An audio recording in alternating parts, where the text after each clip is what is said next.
Good evening, everybody. Today we have Anish Mathew Samuel and Mr. Chakrapani, the year 2001 and 2002 MBM and MM. Theirs is a success story, an entrepreneurial journey, which Anish will explain, and later on both of them will take questions. This is really going to be an interesting webinar because they have started something from the scratch. So sit back and enjoy. Anish, over to you. Thank you, Nikhil. Let me start by sharing.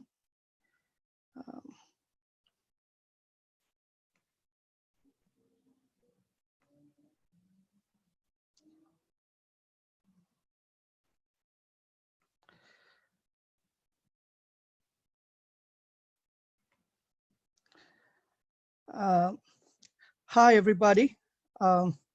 It's a pleasure to be talking to you all today. Before I start, I would like to actually acknowledge a few people from AIM who work with us. There has been Sanjeev Narona, who's been a guide and a mentor to us. We have a partner in Indonesia, Rudy Sembering.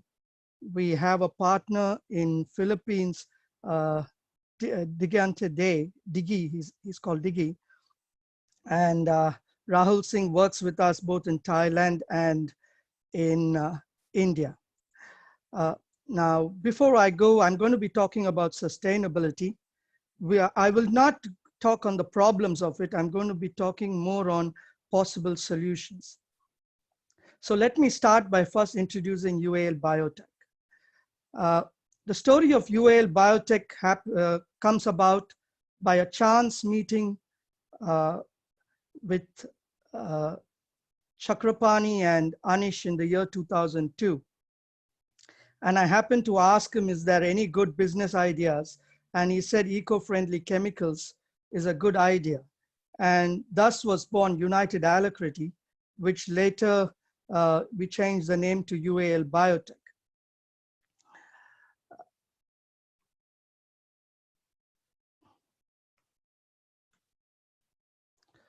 So if you look at the vision of UAL Biotech, it's very simple. The thought process came that if you can send a satellite to Mars, why can't you use technology and innovations to solve sustainability problems? We started with that. And in the first 10 years, we were really trying to come up with the technology solutions. And fast forward another 10 years, and today our mission is clean environment and affordable, safe, organic food for the common man. But if you look at what we do in simple English, what we do is we remove the use of harmful chemicals and antibiotics, and we empower small farmers and eventually try to make processes sustainable. And we focus on three main segments, which is the source of food, naming agriculture, aquaculture, and animal feed and farm. But if you look at antibiotics, you cannot remove antibiotics unless you remove disease. So if you want to understand that, you have to understand where we apply our technology. If you look at any process, if it is unsustainable, it will have a ripple effect of problems. And those problems could be greenhouse gases, it could be environment, it could be disease. So if you solve the problem of the process, you actually will eliminate disease. So in many ways, we focus our biotechnology on the origin, and therefore we try our best to stop disease from coming. And I think that is what we do. This is our problem statement. If you look at agriculture, you have problems like the chemical fertilizer and the pesticides, and both of them bring contaminants onto your plate. The grains from agriculture go to the animal feed, and to preserve feed, we use antibiotics and organic acids, which we again think is not sustainable. The feed goes again to the aquaculture and the feed farms. And there you must have heard of the horror stories of how antibiotics is used, and growth hormones and all the mess that is connected with those industries. And in the end, all of these problems comes onto your plate as poison on your plate. So what we try to do is we try to use technology in each one of this to solve processes and make them sustainable, and hopefully stop the ripple effect of problems which are associated with those technologies. So this is what we came up with. It is a combined solution in which we enable large-scale organic farms, which enables good soil for the future and good organic food for everybody. We make sure that the water is good for the future generations, and the produce which comes from the farms is free from any antibiotics or harmful substance. So let me now go to the main topic of the day, which is sustainability. And if you look at all these people, they are world leaders. And you have some of the finest minds in the world advising them. And there's one thing which is common to all these slides. They are reacting to a problem in which they do not have viable solutions. And that is the greatest problem of sustainability. But why is this problem there?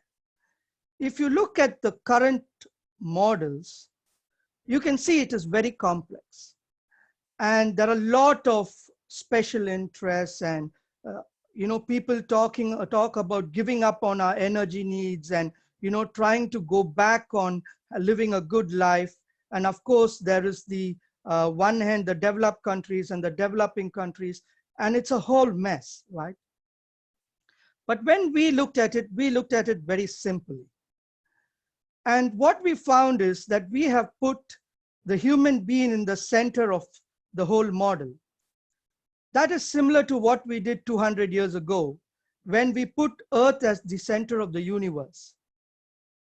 And the result was that all our technology was not able to expand beyond that assumption. And I think we have the same problem with sustainability.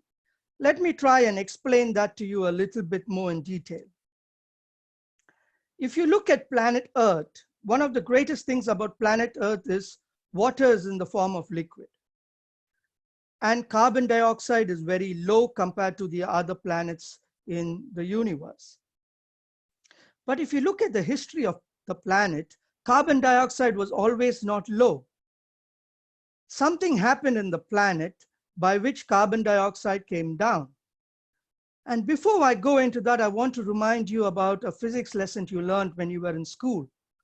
In any closed system, matter can neither be created nor destroyed. So this carbon dioxide, which you see, has only been transformed to another matter. And who has done it? Microbes. Microbes came in around 4 billion years on the planet Earth, and they came up with a technology called photosynthesis. And they started absorbing carbon dioxide and giving out oxygen and retaining carbon within themselves. You fast forward another 2 billion years, they transferred that technology to the algae and the planktons, or the minuscule plants, and they carried on photosynthesis. 500 million years ago, the plants came onto the land. They could still do photosynthesis, but they couldn't take nutrients from the soil. It is the microbes which help them to take the nutrients from the soil. To this day, most plants require the help of microbes to take nutrients from the soil. And the last point I would like to make in this is, if you look in terms of the timeline of the planet Earth, the microbes are the most evolved species in the fact that they have been able to exist for nearly 3 billion years. The humans have been, I think, existing around 10,000 years. And if you look at the technology-wise, the microbe technology that they have is so efficient and is so amazing that they do not have side effects. And that is why we have biotechnology, which is exploding, in which we are trying to learn the the knowledge from nature and microbes and use it both in humans and in everything else on the planet. If you look at the planet Earth, 80% of the biomass is actually plants. Another 17.5 is microbes, and 2.5 is animals. And of the 2.5, 0.04 is humans. But we consume so much of the resources, and this is a problem.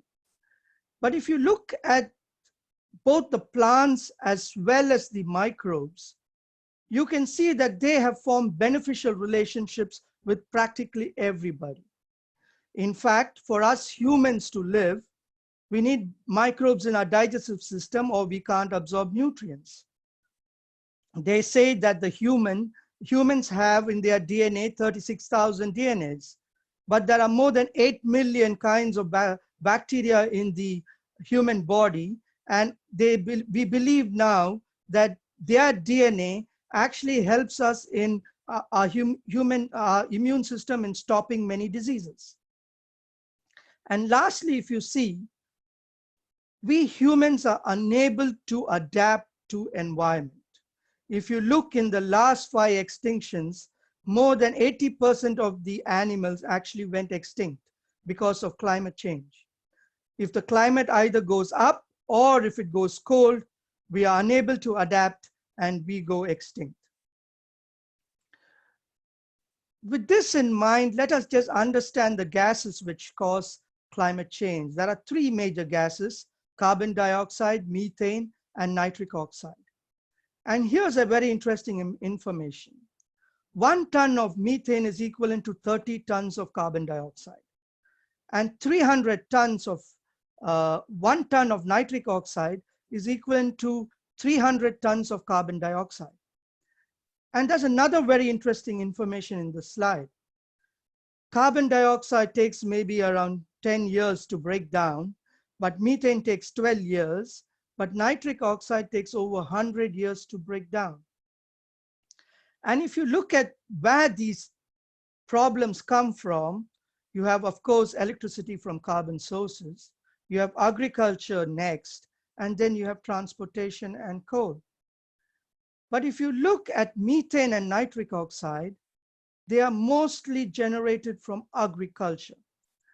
So what I'm going to do is I'm going to look at the possible solutions. I'm not going to talk about the problems because you all know the problems. What I'm going to talk about is the experience and the insights we have in finding problems to sustainability. So what we did is we came up with a model which was different. We still kept humans at the center of it, but we put interactions of carbon life forms right on top. And we said that if environment goes wrong, it will affect our food, it will affect us, and eventually our economy. And so anything that we do in the economy cannot affect interactions of carbon life form. And we use this as the basis on which we try to come up with new technologies and innovations. So let me try to give you some insights of how we used it in agriculture. For that, I'm going to just give you a basic understanding of agriculture. Very early on, humans formed a beneficial relationship with plants. We started sowing them and then reaping the produce for our food. And then we realized that if we keep compost or manure, the produce increases. So we came up with organic farming, where we used to keep compost or manure and increase the yield. But there was few problems. As the population increased, we needed more food, and we had to increase supply of food. So 100 years back, we came up with a technology. You see, when you go to manure, it has 1% of urea. And this urea is converted by microbes to nitrogen. And that is one of the nutrients the plant requires for good growth, along with P and K, which is potassium and phosphates. So what we did is we started making synthetic urea. And the great advantage was we used to use around 15 to 20 tons of manure and compost per hectare. We could reduce it to 1 ton. And how did we do this? Because in 1 kg, we could have 20% of urea. And so suddenly cost came down. We could put it on a much larger area and yield went up 40%. This was the great revolution in agriculture. But then as time went on, we realized there were problems. And what were the problems? When you put urea in the soil, even if you put 1 ppm of urea in the soil, it will kill all the microbes and the earthworms. And this started eventually making the soil go acidic. So again, technology came in. And what did we do? We started making the microbes in the factories and putting it to the soil. The earthworms were dead. So what we did is we did vermiculture. We grew the earthworms in factories and put the soil back into the soil. And now the latest ones is we do foliar spray.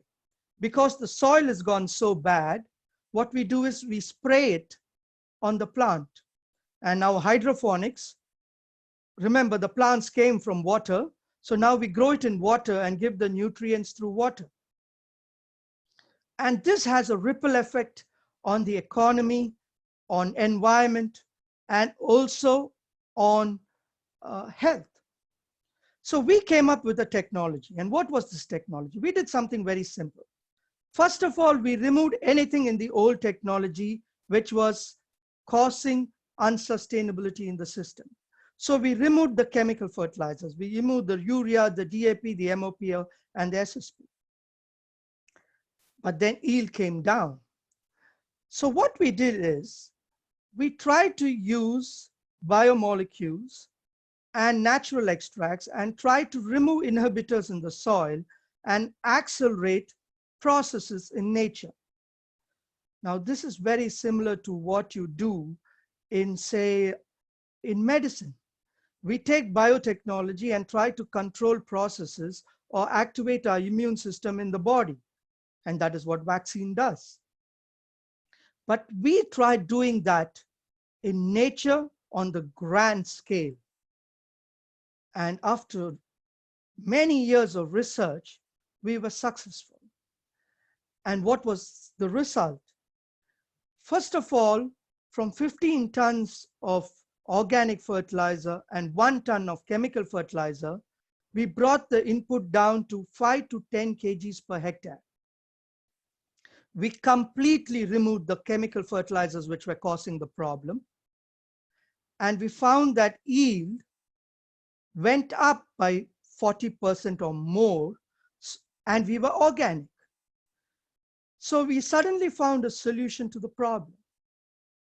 Let me try to explain this in more detail. If you look at the top picture, the left-hand side is where the natural process is. And you see there is no orange, tabular columns there because there is no effects, bad effects from that technology. When we put urea, we put it on top of the soil. Urea breaks down. When it breaks down, it releases carbon dioxide. When you go into the soil, there's something amazing that happens there. You see, organic nitrogen does not leach, but synthetic nitrogen leaches. So when it leaches, there's denitrification which happens, because of which nitric oxide is released. So how did they try to solve this problem by using technology? First, they came with nano coating. Why? Because when you put the urea on top of the soil, you want to give it time to break down. So they tried to delay delay it from breaking down. Secondly, because the microbes were dead, they tried to mix urea along with, urease enzyme along with urea. But then that created another problem because urease continues to act. So they had to put an inhibitor for urea. Then they had to put different kind of microbes because the microbes were dead. So now if you see, if you talk to anybody, they say, oh, I put this microbe and suddenly yield went up, because you have urea, and when you put the microbes, suddenly the conversion happens and suddenly there's an increase. What you are seeing is the ripple effect of an unstable technology. Let me explain that even more clearly. When you put chemical fertilizers, it releases nitric oxide and carbon dioxide. It kills the microbes and the earthworms in the soil and destroys the biodiversity. The soil goes acidic, because of which pesticides are used, which has a huge problem. And also we burn the stalk, which again releases carbon dioxide. So if you look, there's a lot of unsustainability in the system. If you look at the new system, first of all, it's organic. Therefore, there is no pollutants in terms of greenhouse gases. Secondly, it allows the biodiversity to thrive. You have earthworms coming back within 1 month. You see the microflora increasing. The soil becomes, fertility gets restored. You see that pesticide use is not necessary because disease reduces drastically. We came up with organic repellents mainly for insects. We said, okay, let us not kill anything, let us only repel them. And this is a new technology that we have come out with. And lastly, how did we solve the burning problem? First of all, by just doing this and putting 40 grams, say, in a lime plantation, you can see the result. The same product, when we put it in the soil, within 15 days, it breaks down all the matter, the husk matter, and converts it into nutrients. So you can see that the whole system is actually sustainable. And if you look at the advantages of it, the ripple effect of the advantages, the pH in the soil gets corrected. The microbial health of the soil increases. The carbon in the soil increases. The water holding capacity increases. The cationic exchange increases. The organic matter increases. And we can check all this in the soil. In terms of cost, we are cheaper because now we are aligned with the natural processes. In terms of yield, we are more. In terms of number of applications, in this product, you need to apply in short crops only 1 time. So say in rice, you would apply 4 times chemical fertilizer. You need to apply only once. In a long crop, say, which takes 1 year, you need to apply 2 times. So you save even labor. To understand this better, you can see the costing difference. The cost of input is much lower to repel insects, which is basically a technology not to kill, but to keep insects away. That is a little expensive because it's a new technology. And if you look at labor, it comes down. So in every way, if you see, we are actually becoming sustainable. Now I'm going to talk about COVID and the connection with animal farms. You have all heard about the horror stories of antibiotics. But is there a connection with all the diseases which are coming from the farm? And if you look at the farm, you have the H1N1, you have the SARS-like thing. All of this is emanating from the farms. And why? That is a question I'm going to try to answer. Secondly, is there a connection? You see, antibiotics kills bacteria. But if you look, a lot of the disease which is coming is virus. Is there a connection? What we have found is whenever you kill microbes, bacteria, they release toxins. So if you look at that system has high stress. And this stress most probably affects the virus. Secondly, there is a balance in the environment which is disrupted. There is something called symbiosis in the environment where there is a beneficial relationship. When you put antibiotics, it even kills the beneficial bacteria. When the beneficial bacteria dies, other microbes which are not conducive to us probably gets a head start. And because of the stresses in the environment, they mutate. Of course, this is something which we are working on, and we are doing a lot of work in terms, because every time you come up with a theory, it takes nearly 2 years to do all the works in the labs and in the trials to really get the concrete data out. But here is a very interesting data.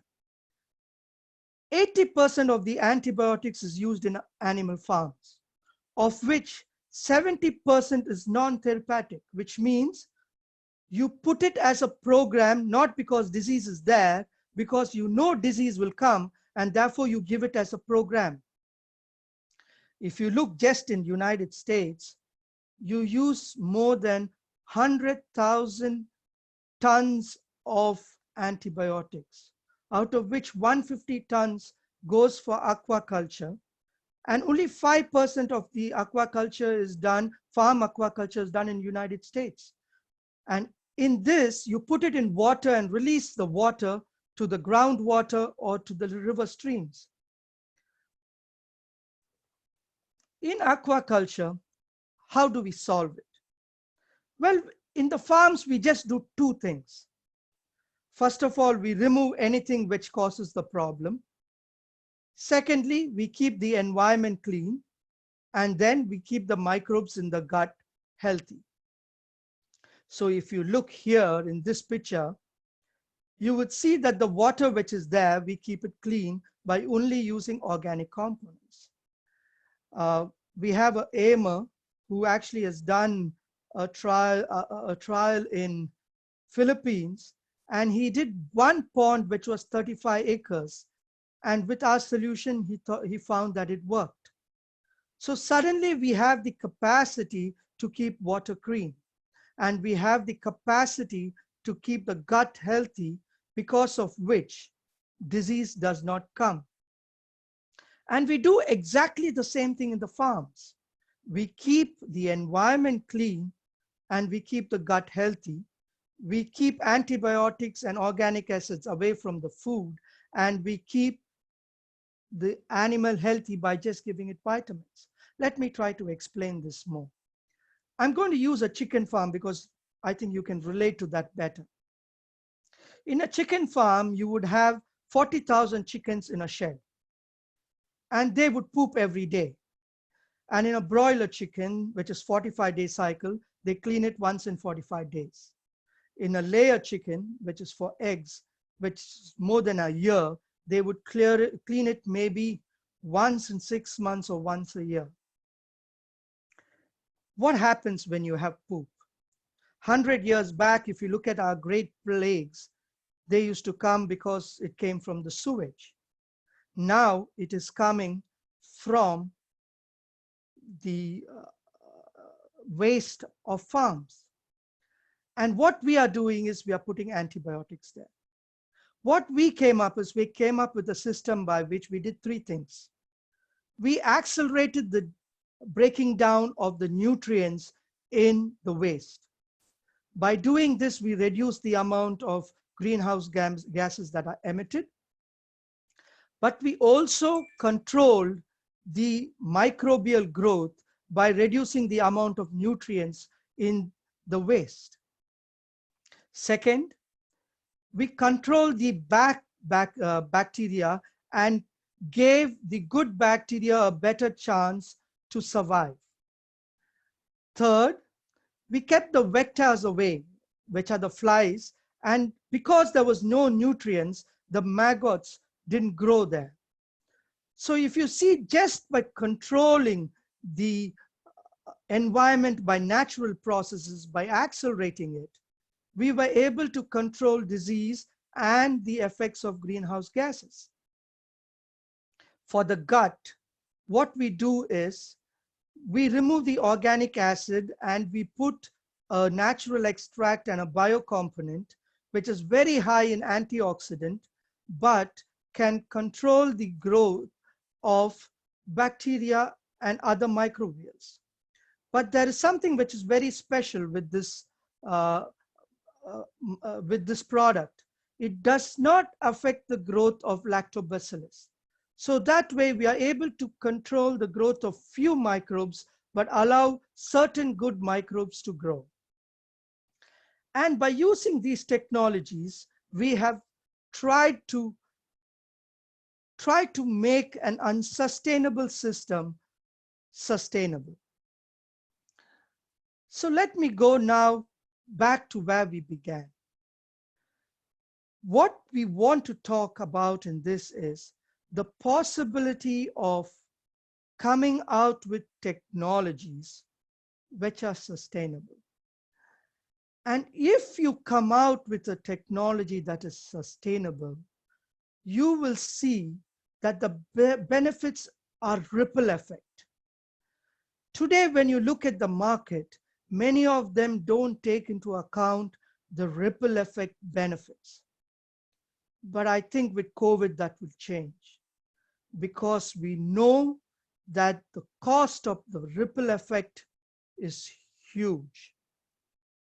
Secondly, if you align your technology with carbon life forms, with nature, the chances of you being commercially viable, I think, in our experience, goes up dramatically. And third, possibly this is to all businesses and the government. Today, we do not take the cost of the ripple effect when we look at the cost of a product to the benefit. In the near future, I believe this will change. And when this changes, most businesses will become unviable. And if your organization has put the effort to move into a sustainable future, you will get advantages with the same. I'm going to stop my presentation with this, but I'm going to tell one thing. In our 20 years, we have had a lot of people who have helped us. I thank them for the same. There are a lot of people who have just talked to us every day and, you know, keep us going when the times are not good. I want to thank them. And a lot of these are aimers, you know, and I see that in the AIM community, we can really help each other to really come forward and change the world. Thank you. Thank you, Anish, for a very nice presentation. Now, guys, Anish and his co-partner, co-founder, Chakrapani, both will answer questions. So normally the chat box is full with questions, but now it has started. Great. There's a question from Vasu. This is obviously high science and needs to be precise. Who are your scientific collaborators? Have these solutions been certified and patented? And conservation agriculture is a process, and technology has been addressing some of your concerns. Well, if you look at technology, the first thing when we realized when we got into eco-sustainability is most of the technologies in the sphere was actually incremental technologies, which was trying to hide a problem. So we really did not have many people to help us.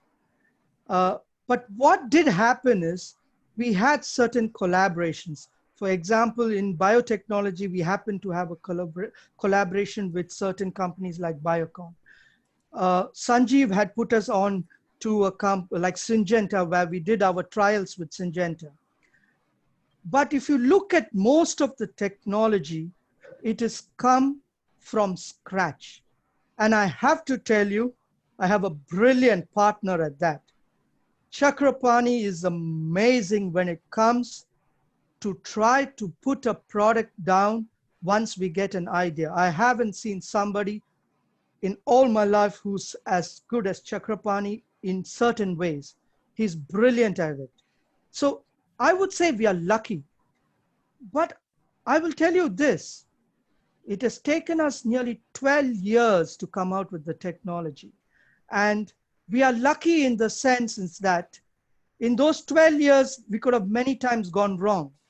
But I think we have been lucky in getting the right technologies and the right answers. I hope I answered your question in some ways in that. And what about Patents. the patents? No, see, can I answer, Anish? Yeah, sure. Yeah, see, most of our biosolutions, which are patent worthy, but the problem is, the business where we are operating is where the process patent or one of the patent is protected. In fact, the moment you put in the application, people start copying. So we rather, after approaching the IPOs or the patent, the institutions, we decided that not to go for patent, rather keep low, because it's a breakthrough innovation and highly provoking. If you go and tell that we are able to get rid of chemical fertilizers in the agri space, people look at you and say, "Are you mad?" Okay, so I have come across many professors, scientists, dean. So everybody is skeptical when we say that you can get rid of the chemical fertilizer completely and whole space, you can make it organic. Not only the agriculture, aquaculture also. So we created a stage gate within our system so that the information is protected, and we are focusing basically with the big partners to grow it rather than through the the patent or the IP holding. Okay, the same question from Vasu. He said that conservation agriculture is a process and technology has been addressing some of your concerns. How has the market and customers responded to this? Is it competitive versus conventional agriculture?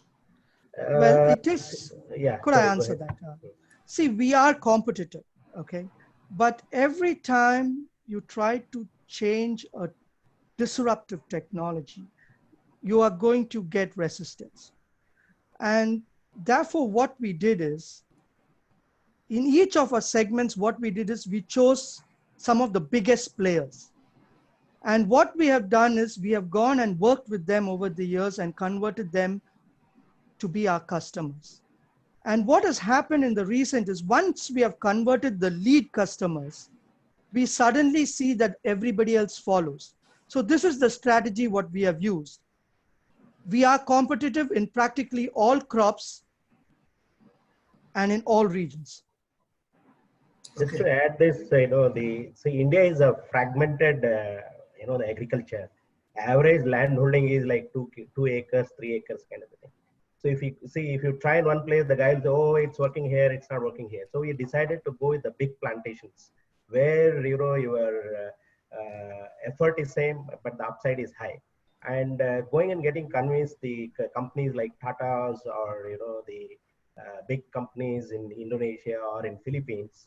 So it's a great barrier. But once we tell them the concept, everybody is willing to try.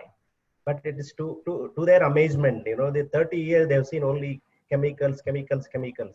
So it's a process, you have to go through this because it's a disruptive kind of a thing. So we are fairly successful, and across countries, this product is being tried, different environment, different kinds of soil, all kind of terrain, low altitude, high altitude. So we have all kind of, the credibilities or credentials in place in this technology space. There's one question from Vinod. Is it adopted across the world amongst farmers and government with open arms? And what are the hurdles And do you need any help from AIM community? Okay. See, as you know, the Anish has explained the genesis of this whole technology, right?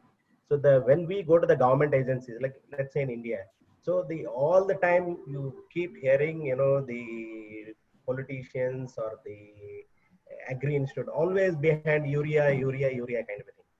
Okay, so we had difficulty to reaching out to the government, but then we have tried now with the Sikkim government, which is agriculture minister and the chief minister himself involved in this project. So we are looking at this as a gateway to the India kind of thing, because Sikkim is a 100% organic state. Could I add something to that? Yeah, sure. Most of our customers which we have today have come from references. And many actually have come from the AIM community, right? We always say to everybody, we welcome people to come onto the sustainability platform and work with us. We are very open. In fact, I told you in the beginning that there are a lot of AIMers already working with us and supporting us. No, just to add on to that, how can you, see, why I'm saying is, how can you institutionalize? See, AM is coming to you as Sanjeev Naruna or Rahul saying, what I am looking at, I mean, these webinars which are happening are bringing their network together, correct? And the reason we get speakers is that everybody can bond together and help each other. Just a food for thought after this presentation, think about how you can institutionalize this, I mean, this sustainability platform of yours for the Alumni Network. We'll take it in a different topic later on. Sure. If it's possible, keep the back of your mind. Sure. Most certainly. No, we are like, as Anish mentioned, Mr. Diggy is working in Philippines and we have done the necessary trials which is required for the Department of Agriculture. We are in the process of getting connected to the Philippine government. So that work is on. So everywhere, if you have a contact and the technology is proven, it's commercialized quite, across all kind of soils, temperature, weather. So the only thing what we need is, you need connectivity to the respective agencies and institute to take it forward. So we don't mind going through that process of approval, which takes generally, the same thing we're doing in China also. China also, it's a tough place to get the approval. So after years of our, the effort, the government has taken it for testing. Okay, now we have there is a nominated research scientist, and we are going through that process. And in fact, the Department of Tea in one particular province, they have approved our product. So we are hoping to pick up in China also. There are a lot of questions from Ravi. I'll just read them out. Yeah. What are the crops that product is well accepted? Which are the crops the product is well accepted in India? Are these products registered with regulators in Government of India? How your products control airborne plant disease? And how do your product meet the nutrient requirement of short duration crops? Okay. See, we do not come under the purview of FCO because it's classified under bio molecules or so the way, see, I'll give the hurdle. When we went to the agri department or agri ministry saying our product replaces chemical fertilizer completely, NPK, the guy who is sitting there, he says, okay, your product doesn't have NPK in the product. How do I give it's a NPK replacement? So you categorize it as a plant growth promoter kind of thing. Okay, so we are the only guy plant growth promoter which replaces chemical fertilizer. Nobody, you go around in anywhere, you can search any amount of, the Google or, known scientists. There is nobody who is claiming that you can replace completely the chemical fertilizer. Okay, so the question is, at the same time, we are missing that distribution channel in India, like FCO. See, FCO shops, which has to be certified by the agri department. Only the certified products you can distribute it. But we overcome that now, by going through the court process. Our product can be distributed through the FCO, in our respective states, wherever we got the court order. So this is one part. Coming back to I think, the additional question somebody asked, I think it's related to the micronutrients, right? Correct. Yeah. So see, there is, when we talk about agriculture, there is macro and micronutrient. So Anish has already explained how physically we are adding in a recent past, which nature can does on its own through the ion exchange process. Whenever our product is being used, we haven't come across any micronutrient deficiency because we are enabling the natural processes so that the macro and micronutrient requirement is fulfilled. Because if anybody is aware in the agriculture, I mean, like I think many of our alumni are aware of it. So they say agriculture or the plant requirement is fulfilled 90% by biologically. That means that's what Anish said. Try explaining how the microbes play a part in fulfilling the plant requirements. Okay, when it comes to the the pest control requirement, so we had a difficulty, you see, in the beginning, convincing the people, because when you are doing any agriculture trial, what happens is you are saying, the disease under control, no pest will come, but the neighboring field, he will be spraying the pesticide. All the pests start moving to your test environment. So we came out with the technology broad spectrum. In most cases, most crops, the plant does not warrant a disease or even the pest. Okay, so as a repellent, we have brought this technology, and with the program, we are able to control both the macro, micro, and the disease management and pest control. Question from Ajay Singh. How does your organic fertilizers work with high yields, bioseeds of Monsanto, Cargill, etc., which require specific insecticides and fertilizers? Yeah, it's question, again, the same thing, why do you need an insecticide or pesticide? So I'll give one, see, there was, this Bayer, okay, the company, they were approaching through Rahul Singh. See, all these, pesticide, insecticide or chemical fertilizer companies, any crop, they have a program, you have to do the basal dosing of N after 30 days, after 45 days. There is a program you have to pay. You have to treat the seed with some kind of microbes, and then followed by applying the macro, micro. So there is a program. There is also economic interest to build that program. So when somebody uses our product, we're only talking about 2 products to use. Okay, so it doesn't go well with the chemical fertilizers. If they use our product, the chemical, it doesn't work. So the Bayer was looking for getting rid of fungal blast, which comes in the rice. I understand, they are using fungicide, which comes, the residue comes back to the basmati rice, which they want to get rid of using our program. But the moment they put our product in their program, it doesn't work. So in fact, in Syngenta, thanks to Sanjeev again. So when Syngenta tried our program in multi locations, all kind of, the stress zones, either in India itself, there were 40 people behind this program, okay, just to test our product. 5 places in India, multiple seasons, and also in Philippines, because these are the places we had approval. That's how they tried. So our difficulty is that, see, we're trying to go and approach the big, the partners, like those who are into this space.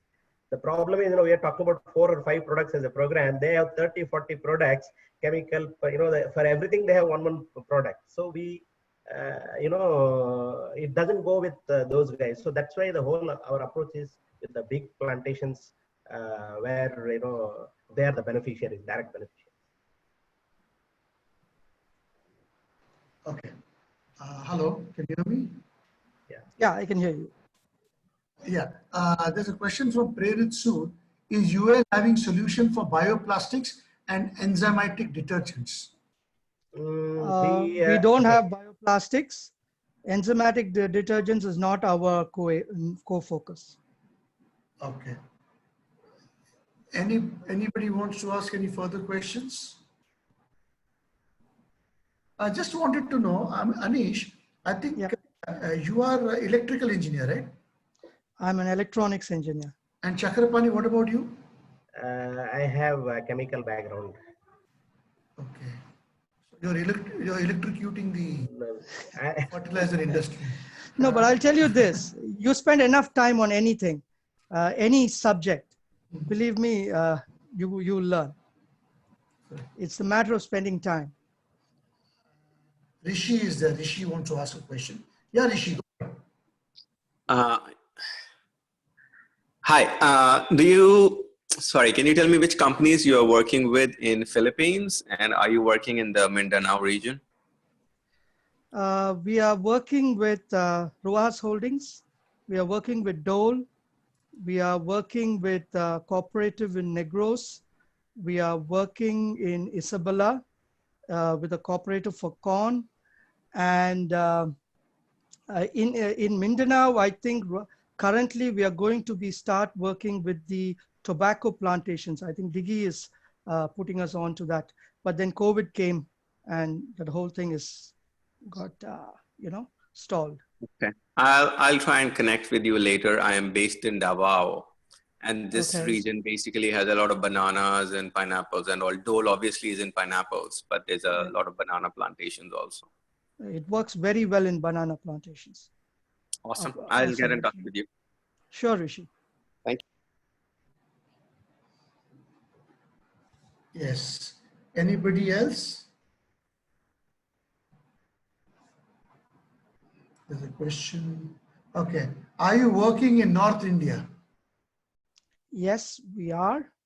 Rahul Singh does some work for us.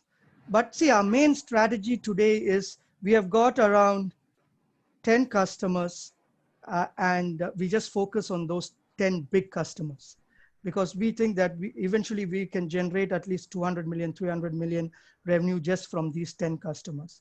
So when it comes to going down to the smaller customers and the supply chain, usually we only do it through partners because we do not have the wherewithal or the time to focus on that. So if we work in, say, North India, it will be definitely with a partner. So that's how we work. Okay. Now tell me, what is your group turnover and how many plants do you have for manufacturing all what you manufacture? See, we have 2 plants in Chennai, and our current turnover is around 5 million USD. Okay, we have in the last 2 years, last year, we have 3 big customers who have come in, and we are actually working and raising funds because we are expecting the sale from one of these customers to come in, and the sale from just this one customer is $100 million. And we are expecting their first order to be close to around 10 million orders to us. We are working with IFB, say in India and aquaculture. They came in last year. We are expecting that to increase to 3 million. So we are expecting this year, we were forecasting this year our revenue to go to around 16 million actually. And then you'll also be putting up new plants in India or anywhere abroad. We are planning to put up a plant. We are deciding with India or Malaysia or Brunei because the customer for us is in Indonesia and he's actually in the Borneo side, so we are looking on location towards that. Well, Mr. Ramesh Geli has mentioned that congrats guys, you're kind of AIM heroes. Good luck to you. How are you funded? Any grants from Government of India or research departments? We have not got a single grant from any government. For the last few years, I've been talking to investors. They say, you guys are great, but come back when your revenue, because your technology is a disruptive technology, it is new. So unless we see the revenue, we are not going to be put money. So this late last year, we first time again went back to the investors and we have given it to professionals to do it. And the reason why is because we're getting the big revenue to come in this year. And it is visible and we have the commitments from those big customers. So for the first time, we are raising the money. We have got ourselves valuated by Deloitte. And we are using that to go to the market and raise money. Okay. There's a question, fertigation is picking up well in India. Are you looking at diversifying to fertigation? We really don't go away from our core, we have we focus on what we have finished, because that is the technology we have come out. We are working on the applications. So we don't tend to jump all over the place. So just a question. This is an entrepreneur-run company. When you grow, you have to get money. Is there somewhere a fear that you'd lose control of the company and some people might come and not share your passion? Is that something?